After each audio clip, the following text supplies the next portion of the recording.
Cool. On Thursday. It's called Financial Abuse of the Elderly and Disabled. Sue Dutcher is going to be teaching that class. We're super excited to have it. It's always a big turnout when we have it in person.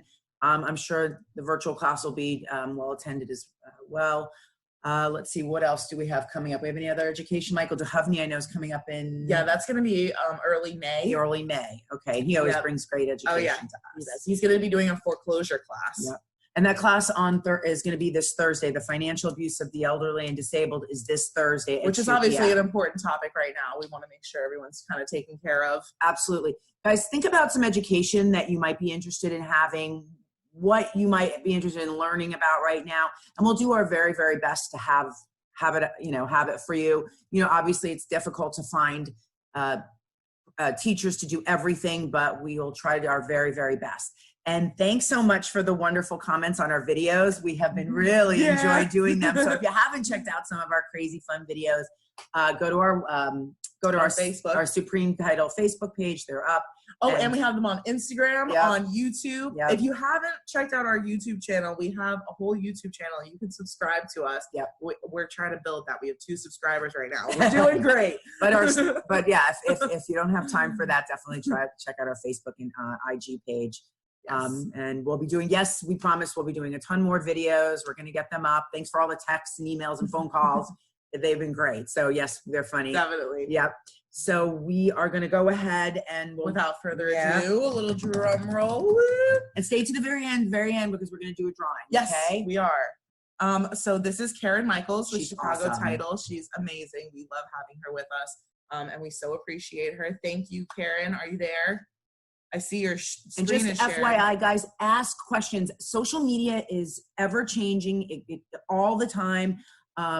The more you ask, the better. Yes. I'm sure everybody else has the same question. And make sure you open your chat window. It's at the very bottom bar. It says chat. If you open that, just post your questions there. We will address all of them at the end. No, Karen, no one can hear you. Here, let me unmute you. There we go. You hear me now? Ah, there you are, Karen. Hello. And you guys can see my screen? Yes. Okay. Yes. Awesome. Technology. Yay. Social media. Woo. Oh my God. So much fun. All these platforms. So anyways, okay. I'm Karen Michaels. I am with Fidelity. We are going to talk about social media marketing. Actually just social media really for realtors, because right now, this is the time to get everything together.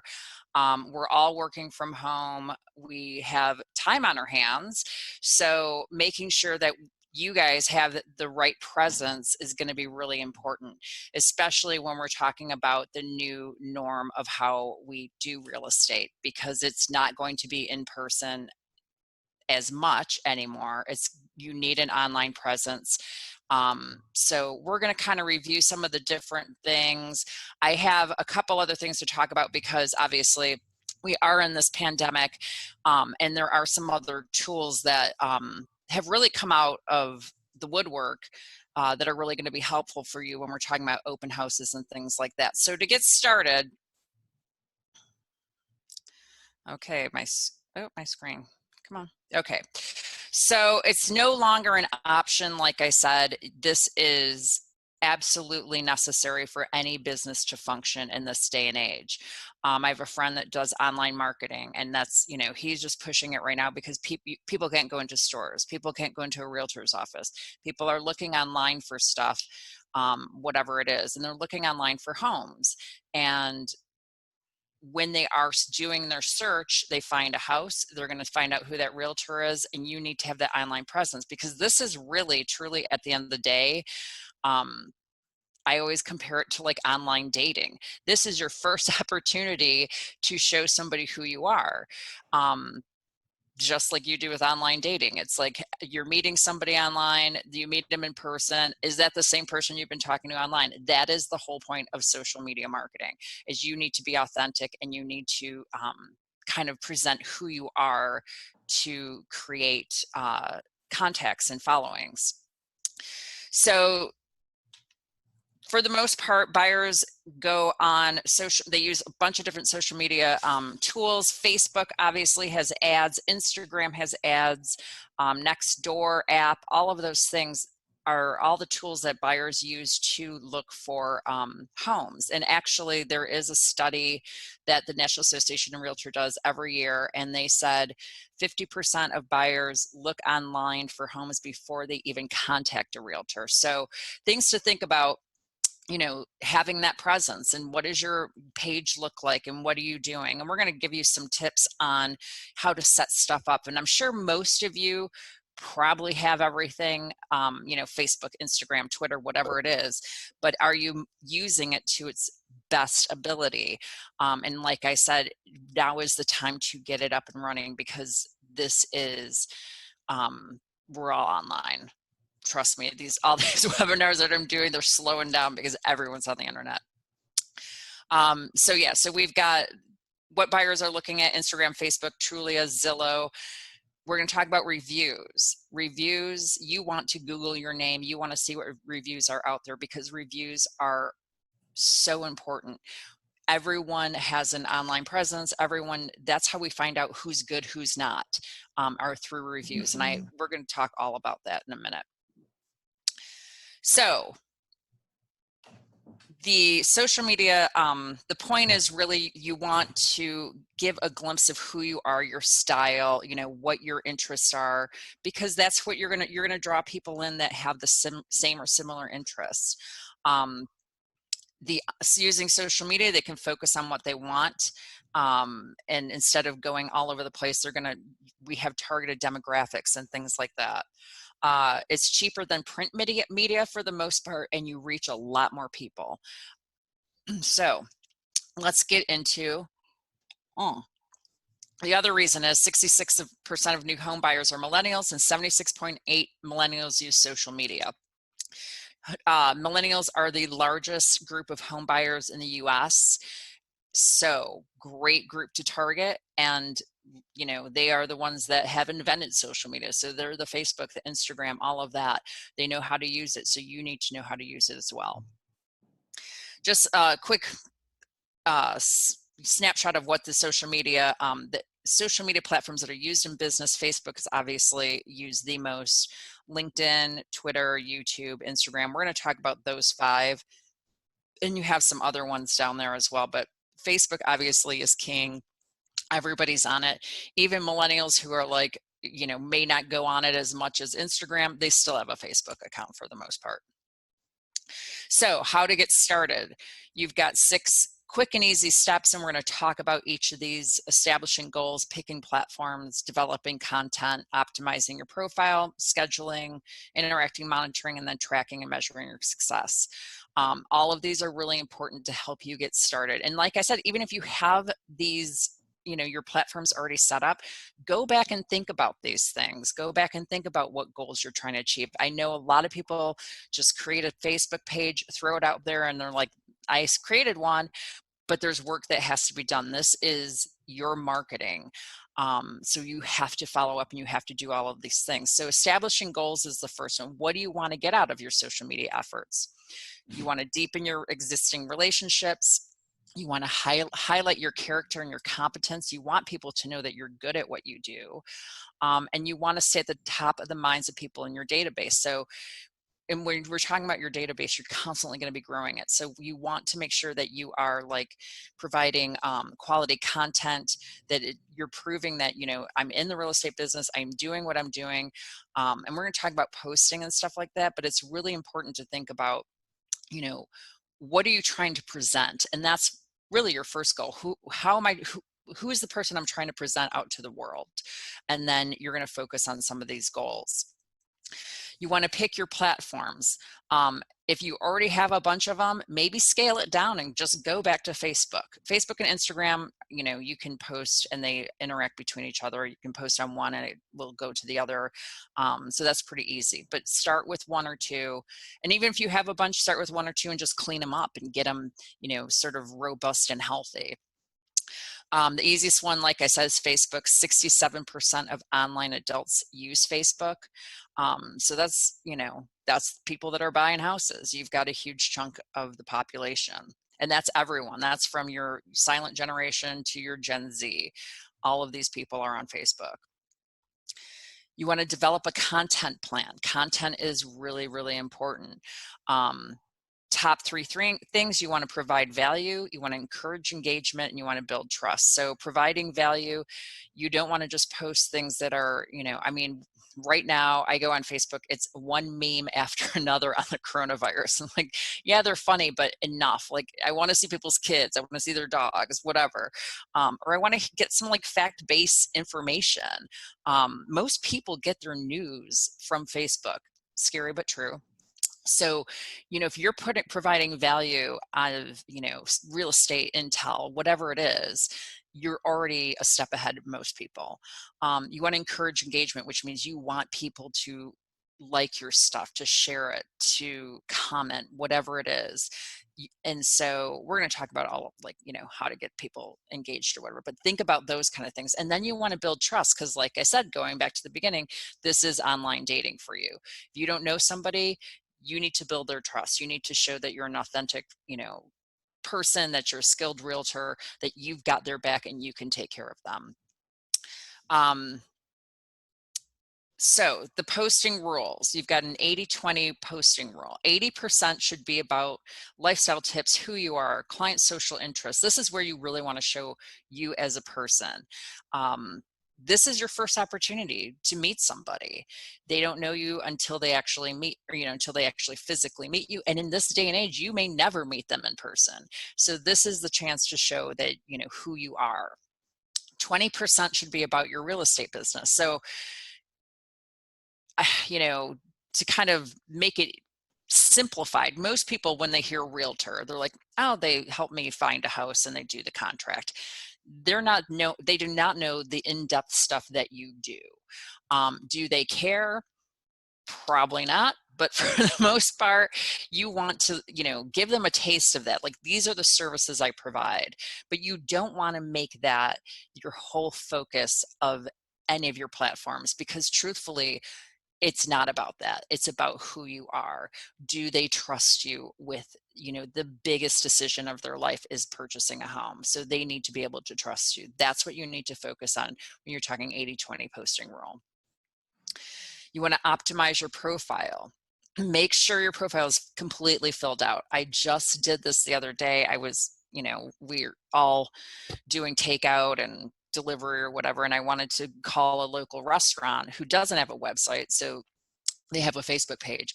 I could not find their phone number anywhere on their Facebook page, and I'm like, you lost my business. So make sure that you have all of your information. Do you have your email, your website, phone number, all of that? Make sure your profile is completely filled out. Make it personable. Can't stress that enough. There's a fine line between professional and personal.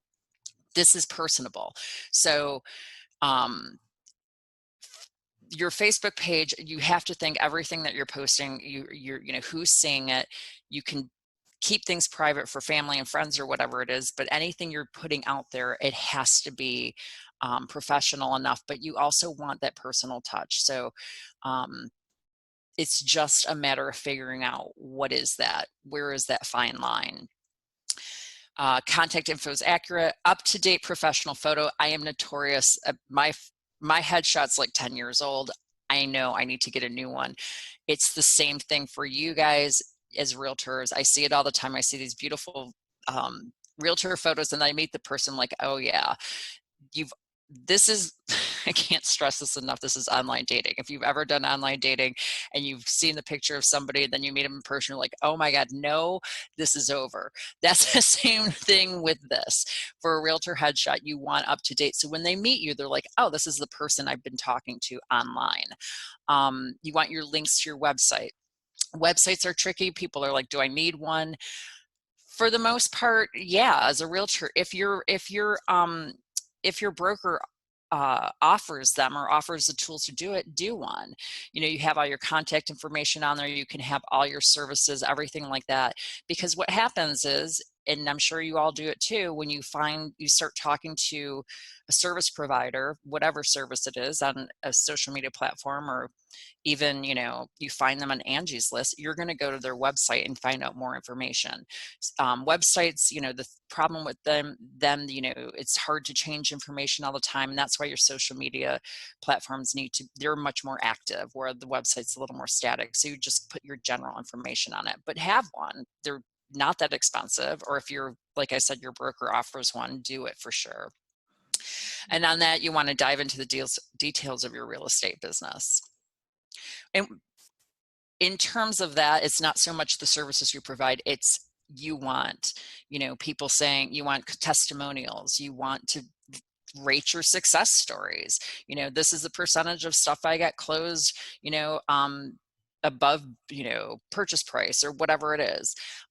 Those are the things you want to put on your profile. You want to make it seem like you are the best realtor in the world. And the easiest way, if you're not sure how to do it, look at Facebook, LinkedIn, Twitter, whatever it is, of the top producers in your area, because they're probably using social media to its utmost value. And if you see what they're doing, copy it, mimic it. There's nothing wrong with that. You don't have to recreate the wheel, but it'll give you an idea of what's successful and what's not. So I get this question, and I did this class a lot, and I have a social media, I use Facebook, I post stuff, and I get no responses, and it doesn't work, and it's useless. You have to do the legwork. You cannot just throw something out in the universe and hope somebody responds to it. There are things you have to do. You have to be strategic about it. So we're going to talk about the scheduling, interacting, monitoring. Like I said, go check out other realtors, see what they're posting, get ideas of what you see that they're getting a lot of likes and shares and things like that, and mimic it. Find those kind of sweet spots. You want to gather, but also stuff that you're interested in. Don't post about something that you're not interested in, because if somebody has a question about it and you're not gonna, you can't answer it, or it's not something you care about, it comes across. So it has to be stuff you're interested in, and stuff that your clients will be interested in.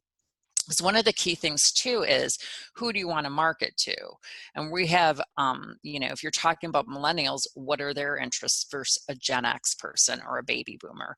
Multi-generational sales, which I do a class on, it's really, there's things that are specific to each generation that you need to think about. So gather, things that you're interested in that you think your clients will be interested in. Some posts should be reoccurring and others one time. So you have to figure that out. What's a good reoccurring post? Maybe a statistics on something. A great one is, home property values in the neighborhood, or what's sold in the neighborhood every month.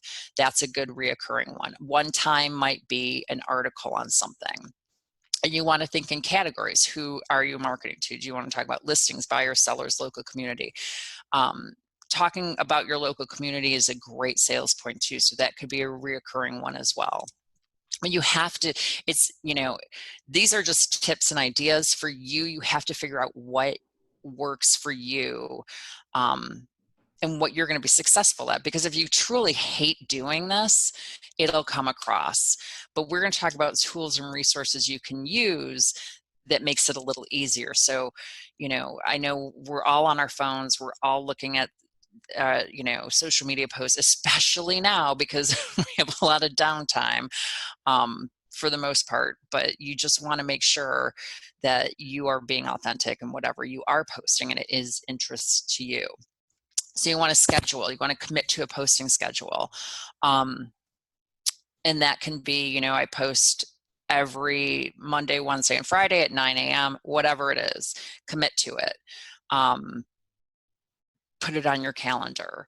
You want to post when your audience is online. So like I said, every generation is different on when they're online, what they're looking at. National Association of Realtors does a great generational studies every year. I think it comes out end of April, beginning of May. So the last year's is out.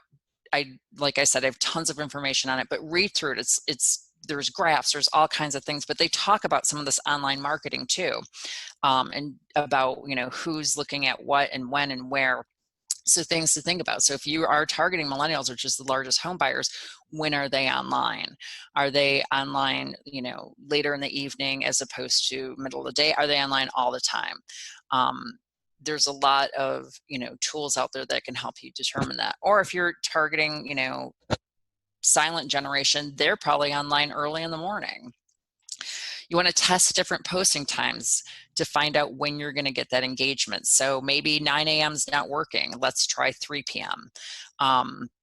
These are all the things you have to do really to find that spot. And once again, like I said, look at top producers, see what time they're posting things, because what time you post is when it shows up in that feed, and that's what you're trying to do. So when your target audience is logging on and your post is now, it's the first one there because you've just posted it, that's what you're trying to get to. And then consistency is key. Don't just, I'm going to post Monday this week and then next week I'll post Thursday. You're not building a following. You're not building consistency. I have marketing friends that are like, they send out marketing blasts every Friday, email blasts. And even if it's deleted or, whatever, no one reads it, their name is in front of somebody. And now they're expected, like every Friday at 3, Bob's going to send over an email. And if I delete it, I delete it, but his name is there. So that's sort of the idea with this. You want to make a plan to post a certain number of days each week. So like I said, if you want to post every day, great. You just have to know your audience, and what you're posting is key. So easy start, set aside 10 minutes in the morning and the evening and just go through and see if anyone's commented, liked, and shared. And if they do, you need to respond to those. So if someone comments, negative or positive, you want to respond. If someone shares it, thank them for sharing it. Let them know you're a realtor. If they like it, same thing. Thank them for liking it. See if you can get more information from them. There's a lot of follow-up that does need to be done. But once you get in the groove of it, it's really easy. Interact. So when somebody posts something that you like, you want to retweet, comment, like, share, and that's exactly what they're going to do in return if they like something you post. So get involved with them, build that trust with them by doing, reading people's comments or commenting on their posts or whatever they have, because that's how you're, showing that you're active on social media and that you're engaged. And then thank those who return the favor. So like I said, somebody shares something, great, thank you for sharing, any interest in whatever it is, whatever your marketing tool is. I can't tell you how to, write to somebody and say, hey, do you want to buy a house? You have your own style. Please stick with it, because this is all authenticity. You can't come out and just be a regular salesperson. I'm coming across as me as a person, trying to interact with you. That's how we do it these days, all social media.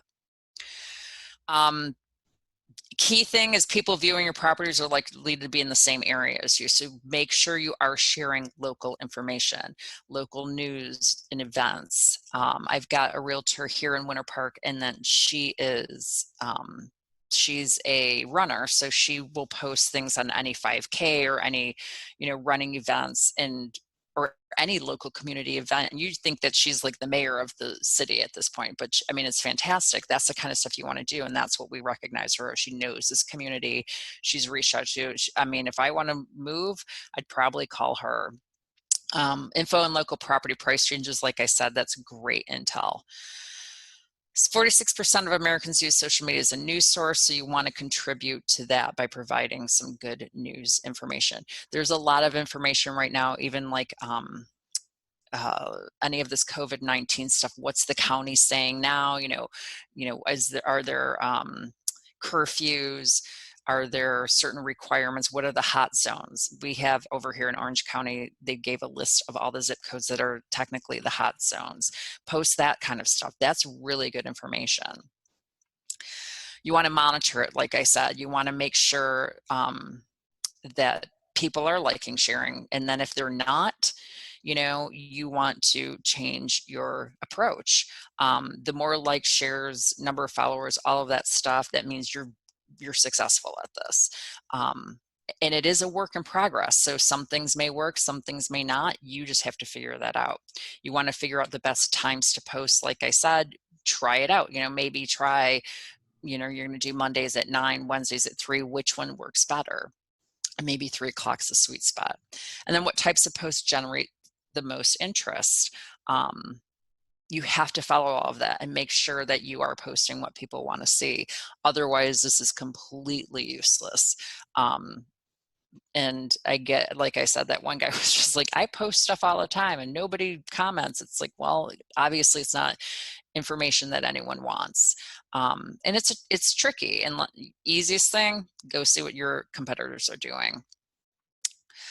So common social media mistakes: being hard to find, not having profiles properly filled out, not checking the analytics, which means you're not going back and seeing who's liking your stuff, who's sharing it, who's following you, who's commenting, not engaging with other accounts. One of the things in sales for realtors I think is tricky is I actually have friends that I didn't even know were realtors. As a realtor, you should be telling everybody you meet that you're a realtor. Everyone at one point needs to buy or sell their house. And I think that's one of the trickiest things in asking for the business. So engaging with other accounts is the same thing. Like, hey, whether it's another business, whether it's just another person, you want to get followers and likes, and you're trying to, you comment on a local business and have them comment on yours. Just get that level of engagement up. Or another social media mistake is ignoring comments, negative or positive. So one of the tricky things is you get a negative comment and you don't respond. I will tell you, when we start talking about reviews, Yelp is popular for a reason. People look at reviews and make determinations if they're going to use a service, if they're going to go to a restaurant, whatever it is. I know I do. And if I see a negative comment and the business doesn't respond, my first inclination is that business A doesn't care, B, isn't engaged at all with, their social media sites. And so why, or maybe they do, they're awful. And so why would I go there? Responding to a negative comment, even if it's like, I'm sorry that was your experience, I'd like to, set up a time to talk to you to, review what your experience was. That's all you have to do. That's a response to a negative comment. Same with positive comments. Thank you for, we appreciate your business. People read those and that builds trust with you. So you have to be very conscientious of that.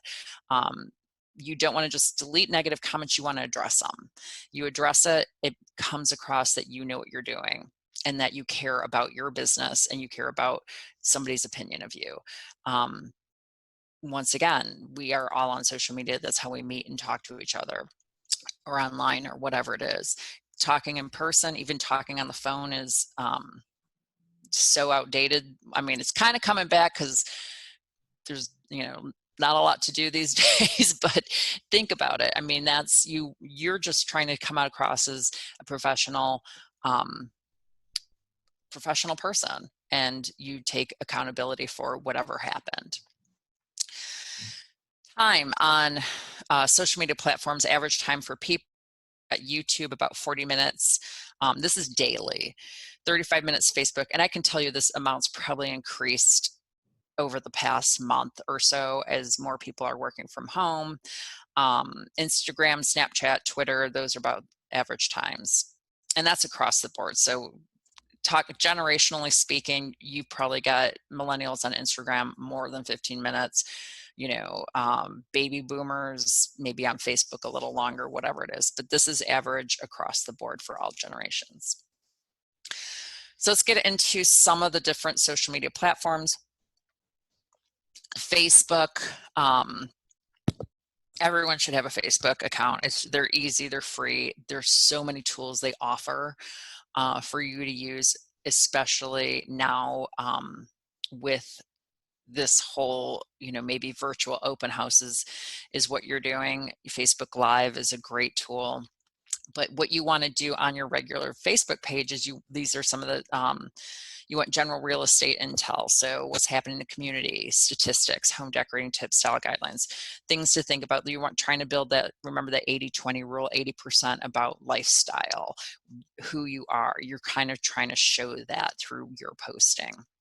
Community mindedness, millennials, once again, largest group buying houses. They're also our largest volunteer group. You know, they're out there, they're the community leaders, they're trying, you know, they're out protesting and doing things like that. That's who you're marketing to. So you've got this huge group of people that are really concerned about their community, and showing, you know, posting stuff about the community, whatever it is, volunteering, whatever it is a great way to market and show that you're a thought leader. So here's some just post ideas, and I'll send over this PowerPoint presentation so you guys can have all this, so you don't have to be writing this down too. I should have said that in the beginning, and Rose can send it on to whoever. So or whoever's attending. So you've got real estate tips to buying and selling, showcasing local businesses and events happening in the community. And I can't stress enough, when you are, it's a very quid pro quo. So if you have like there's a local bakery or something that you're going to promote, ask them to promote you as well as a realtor online. Just even commenting like, oh, Beth is great at what she does. She comes, you know, whatever it is. This how you use social media in the sense. Holding giveaways or contests that can, you know, drive people to your page, because it's like, I get a $25 Amazon gift card if, you know, I post something or share this, or, you know, whatever it is. Real estate stories and testimonials from previous buyers and sellers are priceless. You know, you can do a quick little video, post it to your site with a happy buyer or seller. Those are trust markers for other people, even though they've never met you and they've never met your buyer or seller. They're watching that video and saying, God, these people are really happy. Professional images and graphics of new homes, video quality, photography quality needs to be really high end on any of your posts. Give your audience value and awareness so that your real estate brand will be the first thing that pops in your mind. And that's where it goes back to, what are you posting? When are you posting? You know, when are you following up?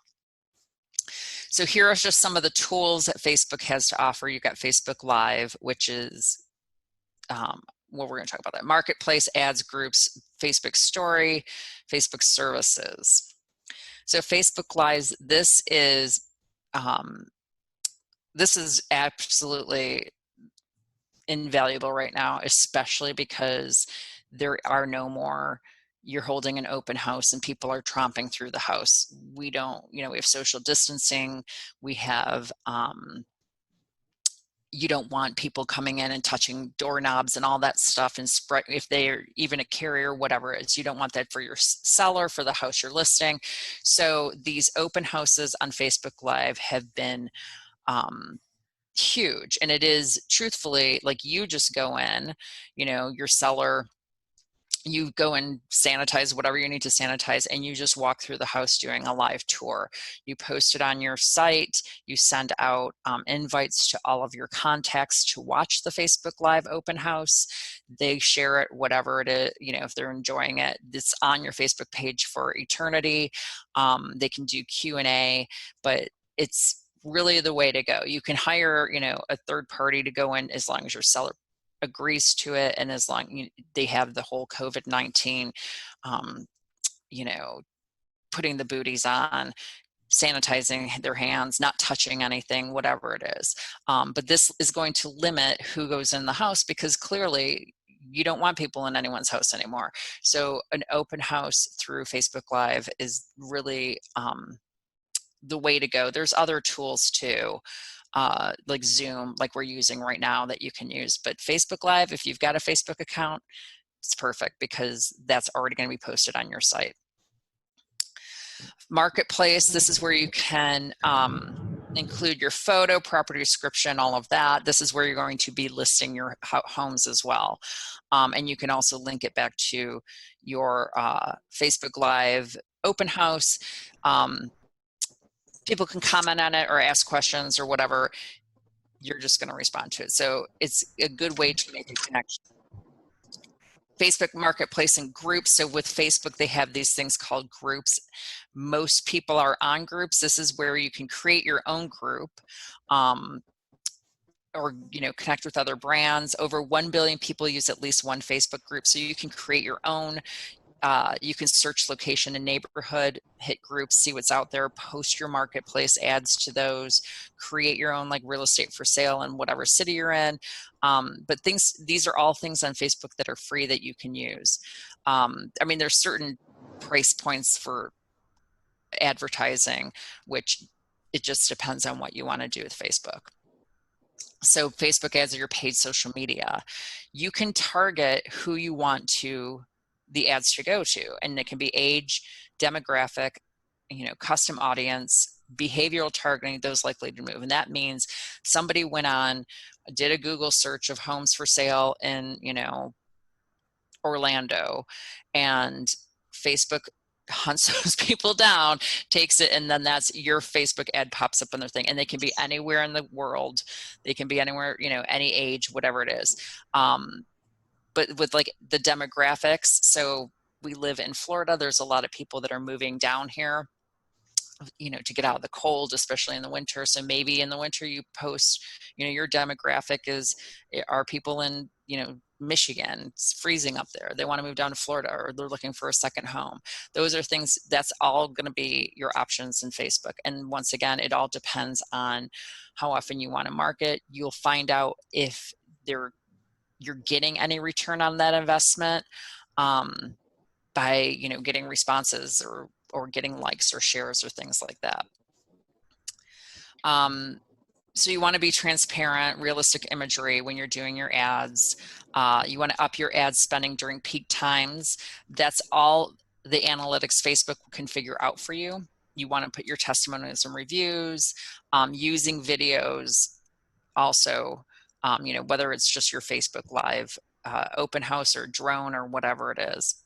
So Facebook, probably the easiest one to use, with a lot more tools than the others for you to market and get your presence out there.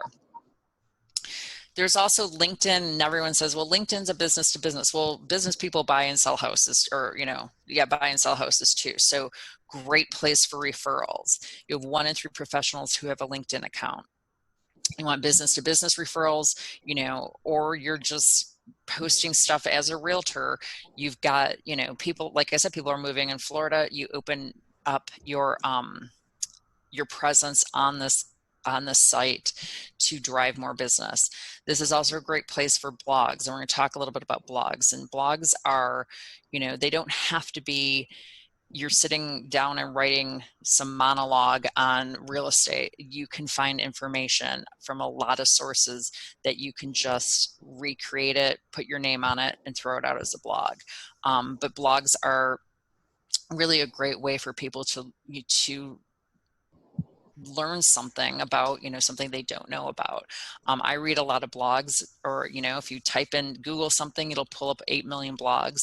You can filter through to see which ones work, but blogs are really important, especially on LinkedIn.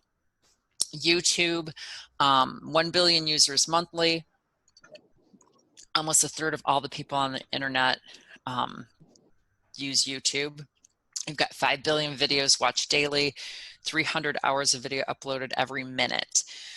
So Google study found that 85 participants in real estate transactions who use video in their work. So it's easy. You don't have to,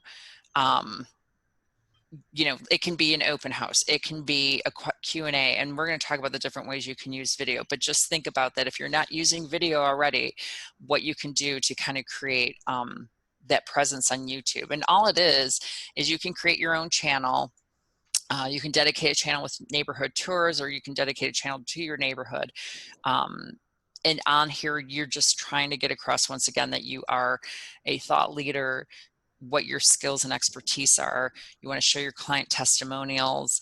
So you can post it on Facebook, post it on YouTube, Instagram. All of these videos can kind of be all over the place. You want educational videos.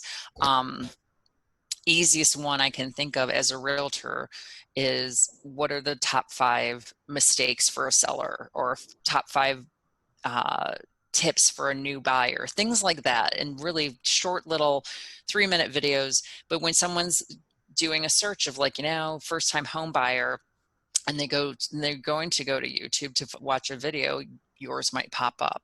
And it's just a matter of getting likes and shares to get it to kind of go viral, as they say. So think about things that and it has to be stuff you're interested in too. Don't just, like I said, start talking about something you have no interest in. You have to be engaging, because then everyone can see that inauthenticity when you're not doing what you love doing. Twitter. So here you can share listings, advice and moving, tips like that, stats and links to real estate information, more news and blogs. It's all about how you use the hashtags, and we're going to talk about the hashtags in a little bit, but you don't want to overkill it with hashtags. You don't want to use just generic hashtags, because the hashtags are how people are going to be linked into your Twitter account and follow you and like you and retweet. It's, it depends on how you want to use it. Some people are really successful with it. Some people don't know what it is. So just, go with what your comfort level is. And we're going to talk about things where you don't even have to think about this. There's businesses that handle all of this for you. Instagram, this is probably the largest growing platform. Get more than 700 million users because you use it on your cell phone. You've got high levels of engagement. And I know that a lot of millennials like it because you don't have all the junk you get on Facebook, where Facebook has a gazillion ads you're inundated with. Instagram doesn't really. And they're short little blurbs. You don't have to read a lot. It's a picture, maybe a little sentence, and some hashtags. So I know that's why Instagram's become so popular. Plus you can look it on your, no one wants to read a whole book on their phone. They want to look at a picture, read whatever they want to read, and move on. You can show your specific listings. With that, you don't want to have like 40 pictures on there. You want a few select ones, link back to your website, to your Facebook page, whatever it is, so that they can contact you. You can tell stories on it. 15 to 60 second video clips showcasing a house for sale. Once again, you want everything linked back to your website, your Facebook page, whatever it is. Showcase community lifestyles, all of that. So once again, same kind of thing. The nice thing with Instagram, you can post something on there and it'll automatically post to Facebook. So hashtags, videos, blogging, hashtags. One of the things with hashtags, like with any of this, who are you? What are you trying to sell as yourself? Research some of the hashtags that are popular, especially in real estate, in your market, if you're selling short sales, what are some popular hashtags? There's a bunch of information out there. You don't want to overdo it. You can create your own hashtag. And you want to experiment with any of these social media things. You want to experiment and change it up when needed. If it's not working, it's not working. See what your competitors are doing, your successful competitors. Take their ideas. It's all right. You can do it. Don't reinvent the wheel. So you've got 3 types of hashtags. You've got generic, real estate agent, and customized. So generic, these are your generic. Hashtag for sale, hashtag just listed. If someone puts in hashtag just listed, they'll probably pull up a million things. So you're going to want to narrow it down. But these are at least, you'll get some interest drawn in. You've got your real estate hashtags, property for sale, things like that. And then you've got your customized real estate hashtags. This is where you want to put your brokerage name. You want to have your target city. This is really going to draw in people to a more specific search and help you build your following. Video marketing. 97% of marketers say video has helped increase user understanding of their product or service. 76% says it's increased sales.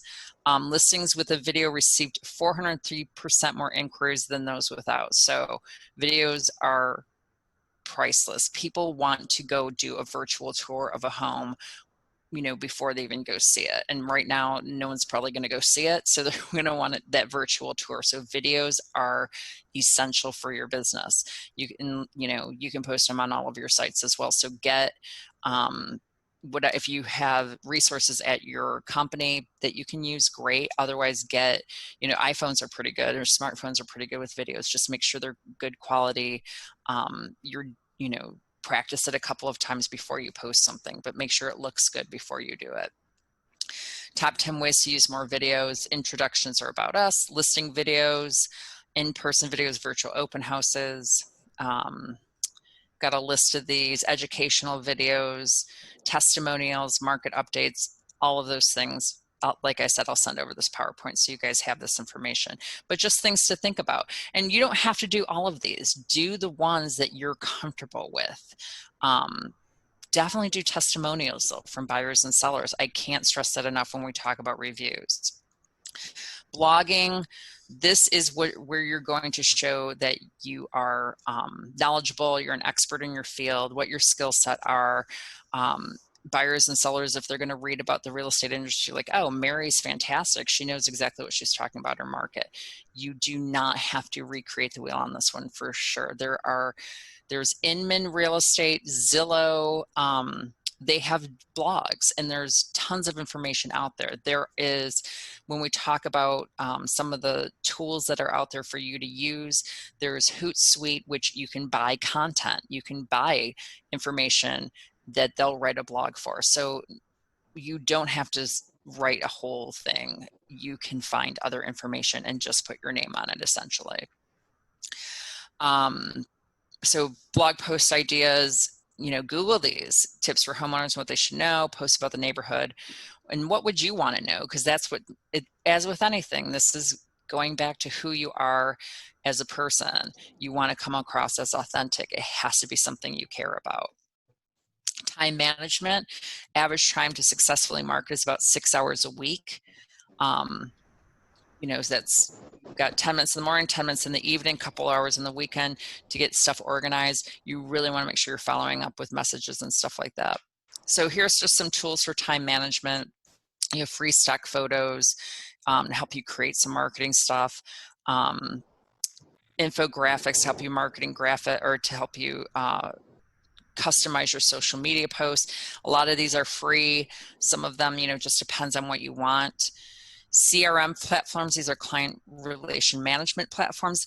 These you must absolutely should have one. And I know some realtors have one through their broker, but you've got Salesforce, which there is a fee for. HubSpot's free. And all it does is it takes all of your contacts, and when you're talking about who your contacts is, everyone should be a contact, because you're a realtor. At one point, someone's going to buy or sell a house. And with Salesforce or HubSpot or any of these, what it does is that you can put in like a birth date, a milestone event, whatever it is, and it will automatically send out like a hey, happy birthday email or whatever you need it to do. It's mindless. Once you upload everything and you put the information where you want it, you can put in, you know, like I said, kids' names, all of that. So when you call a client, you have all that at your fingertips. And then it does so much more. It does email marketing campaigns. So look into these. If you're not using one and you just have a spreadsheet, nice thing is you can upload that spreadsheet to one of these platforms, but check them out because they can save you so much time. So automating the real estate social media marketing posts, Buffer, Hootsuite. Hootsuite seems to be very popular. I know you, I know it's free up into like you wanting to buy content, but this is where you put in on Mondays at 3, I want something to be posted to Facebook, Instagram, Twitter, and it does it for you. So you go right to Hootsuite, you put all that in. You still have to go back and monitor and make sure you're getting comments, likes, and things like that. But at least it's doing it for you. So every Monday or Wednesday, Hootsuite, please send something out, and you can pick the content you want. So check those out as well. They're easy, save you some time. Testimonials and reviews. So 9 out of 10 buying decisions are made with peer recommendations. And by peer recommendations, this does not mean someone you know. This means someone reading a Yelp review and saying, oh, these 8 random people who I've never met like this restaurant, I guess I'll try it. That's a peer recommendation. 62% of online home buyers said they're likely to contact an agent who had excellent reviews. Testimonials are trust signals, so real live people endorsing your services. Once again, don't know these people, never met them, but I'm going to trust that they are giving me the right opinion. Yes, there are trolls out there that write stuff, and yes, there are crazy people that write things. Testimonials, get your friends and family to write them. Doesn't matter. You want positive reviews. They are used by other people, to say that you're great at what you do. So place them on your profiles. This is just some ideas, retweeting them, sharing customers' video testimonials, all of that. I said in the beginning, you want to Google your name at some point, do it, and then check out these other areas, see where you're, see what kind of reviews you're getting. Update them, so if you're getting bad reviews, you want to get some good reviews on Angie's List or Nextdoor or whatever it is. So double check that, put some good reviews out there, some good testimonials. Then we've got all our do's and don'ts. You want to post your company's name and link to your website. Consider what you're posting, be strategic about it. The internet is forever. Just because you deleted it does not mean it's deleted off the other 8 million people that saw it. You want icons of your social media accounts on your personal website and your signature lines on your email. Sharing your social media accounts with everyone you know, asking them to share your accounts with their friends. You want to respond quickly. You can have on, if you're getting Facebook message, you got to respond to those. You need to be monitoring that. You don't respond quickly, you're not going to get the business. I think it is something like millennials have like a 8-minute attention span. So you're not responding within 8 minutes, it's going to be hard sell to them. Show your audience who you are and they'll feel more connected to you. Engage with everyone. Use one social media platform to drive traffic to another. That's like that Hootsuite, like I said. Remember to remove your listing on for sale sites when they're no longer available. If it's no longer available, get it off there. Don't view your personal page as different from your business. Don't get involved in online arguments. Very volatile time we live in. Keep politics, religion, the usual stuff you don't bring up at a dinner party. Don't bring it up online. Don't engage in it. Don't flood your followers with meaningless posts. You have to be strategic. You have to look at what people are interested in. Don't oversell. Don't come across as, oh, I'm a realtor, blah, blah, blah, blah, blah. You have to have value added content to what you're talking about. Final don't, if you make customers unhappy in the physical world, they'll each tell 6 friends. If you make them unhappy on the internet, they'll tell 6,000 friends. So be very conscientious of what you are selling and posting. And with that, that's all I have. Is there any questions? Yes, I think there are quite a few questions. Okay. So we are going to get this, just like a, Yes, we're going to get the copy. We're going to get a copy. Mm-hmm. Yeah. The recording. So I'm going to, actually, I'll keep the recording going for the questions. Why not? Let's see, let's roll up a little bit. It was interesting. One of the things that Karen mentioned, one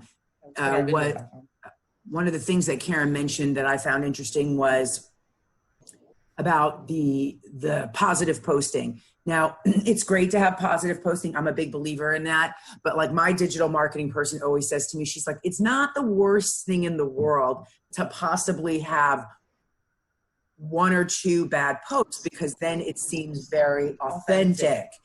Because I was always like, oh my gosh, what if we get a bad post, something out of the ordinary? What do you mean by a bad post? Like somebody who might say, I wasn't sure about this, or how come it's this way, or something in direct relation to your business and how maybe your business is being handled. Karen mentioned very specifically answering those posts without getting into red tape or getting wrapped up in the minutia of it, which I'm a big believer in never letting that happen. In a way, like engaging with an argument. Correct. But making sure that that it's not everything if there is a bad post. Like right now we have 105 reviews on our Melbourne Google business page, which by the way is also free and another fantastic way to advertise. But out of those 103, we may have 2 reviews that may not be extraordinary. So we made sure to answer those directly. And, you know, after talking to our digital marketing person, she's like, you have to have a review that may not be absolutely positive. She's like, because you do it comes across way more authentic. So, you know, in a nutshell, what she's saying is you don't want to have a 5-star Google review. It seems inauthentic. It seems like you asked you asked your best friends to give you the best Google reviews that they could give you.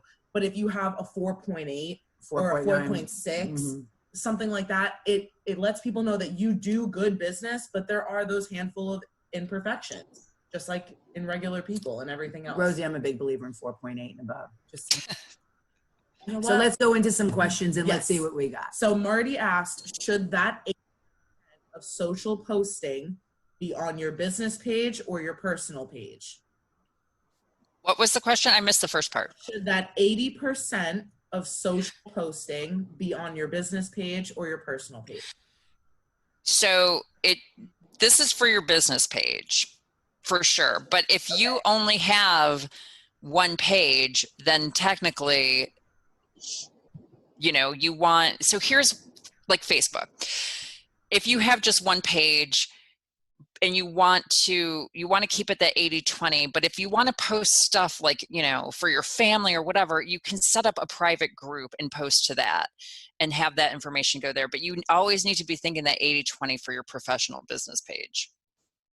People want to know who you are. I'm a big believer in letting people know who you are. And everything sort of interlaps anyway. I mean, you don't want to get wrapped up in anything crazy, but it's super important that people know who you are. And I think Chrissy's note right here is to schedule and post to your business page, and then you can share it to your personal page. Yes. All the time. We always post things to the Supreme Title page, and then Tracy will share it to her personal page. I'll share it to mine. And we advise our staff to share it to theirs as well, and it gets all that reach. Okay, so the next question. Paul, I will send the presentation to everybody in the thank you email. So you know. Would it be improper to recommend a VT company? What is Joff? What is a VT company? Could you just clarify that? Anybody? VT company? A virtual tour provider. Oh, okay.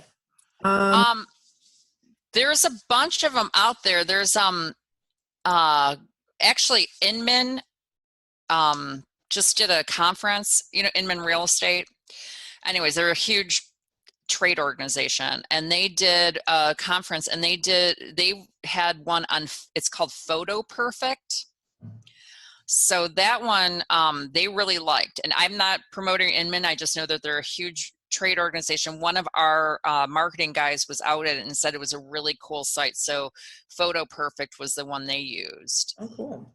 And I know from asking around that a lot, if you have a real estate photographer that you work with, you can absolutely bring that up to them. And I know a lot of them have the capability to do tours, and it's just like a little bit of an extra fee on top of what you would normally pay for your real estate photos. Did anybody else have another question? And Geoff, I hope we answered that question. You know, I thought what was really, really interesting was the hashtags. Spend a lot of time trying to figure out hashtags, and different hashtags on different social media platforms work completely differently. Like what works on Facebook doesn't actually always work on Instagram. Like I was reading a big thing on Instagram the other day about how to post on Social Media Examiner. This is a great site that makes things very interesting and takes you to their YouTube page. So if you guys don't have an opportunity, check out Social Media Examiner. We're going to send you links to a lot of different articles and websites. And it talks about how to pick out the hashtags that you want, and that will get you the most action. Remember, a hashtag, if you're not familiar with it, if you are, fantastic, but a hashtag is basically a web address. When you click that, you get everything. It's a link. Mm-hmm. So definitely check those out and play with things. You never know what's going to work. And they're definitely more they have more of an effect on different sites. So on Instagram, you're going to have a way bigger effect with a hashtag than you are on Facebook. For sure. So it pays to use more of them on Instagram. And I heard Karen say something about the time limit. It used to be 40 minutes. Now the average person, due to this whole 40 seconds, you mean? No, 40 minutes on Facebook. Sorry. Is 120 minutes. You have a great opportunity to really kick it in at this time. 120 minutes people are spending on social media right now. Yeah. And they're flipping from platform to platform, but obviously Facebook is king, or in Rose and I world, queen. So you have a great opportunity to really make a presence on there. So don't be scared. For sure. So now what we're going to do is what? No, not today. We'll talk about that. So we have a couple of people still on here. I think, Karen, that was the last question. Does anybody else have any questions for really Karen? quick before we cut off questions. Anybody? And we're always open for questions too. We like to feed in as much as possible. Rose and I are actually thinking about doing a virtual marketing brainstorming session. We would limit it to about 10 to 15 people, and it would really be a brainstorming session. For sure. We would just kind of talk about different ideas that we've had, talk about different ideas that you may have, and how to properly execute those and make them. I mean, we want everybody to come with a basic knowledge of how to use social media, obviously, but if you're interested in doing something like that, we definitely love to hear about it and see if we can get something started. So what we're going to do is, how many people are left on here now, Rose? We have quite a few. We have 33 people left. Okay, 33 people. Thanks for sticking around, guys. Yeah, for sure. Thank you, Debbie, for the wonderful, kind words. Thank you. Yes, so we're going to do a quick drawing. Thanks, Sherry. Thank you, Sherry. That one. Thank you, Sherry. Yeah. We're going to do a real quick drawing. And Karen, are you still there? Yeah.